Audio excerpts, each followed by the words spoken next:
All right, guys, Robinhood had their earnings after market close today, and they had a solid report as well, just like Meta and Microsoft. They beat for this quarter on earnings per share and revenue.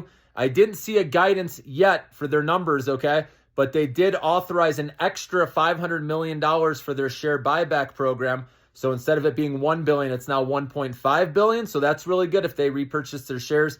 Obviously, the stock is well off of its highs, so that would be good for the stock if that happens.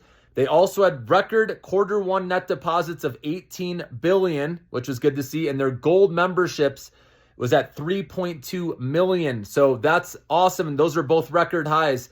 So I like Robinhood long term. I think the reason why it's flat right now in after hours, after initially starting higher, is investors are wondering how they're going to continue this growth because trading, right, crypto and stock trading has slowed since, Trump has implemented these tariffs.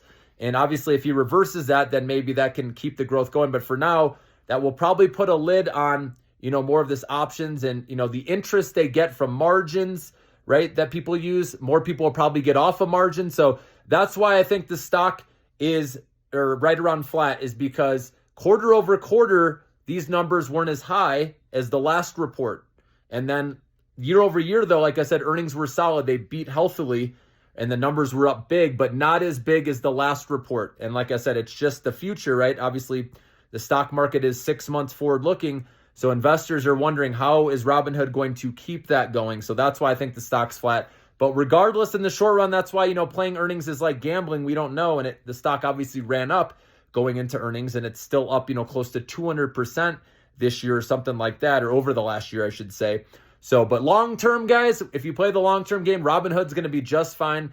They're knocking the cover off the ball, guys, and this will be a long-term winner. Winners keep on winning. I also read that 90% of their operating expenses are fixed too, so that gives good visibility as well. So I like Robinhood long-term, and I think it's worth buying if you're going to hold long.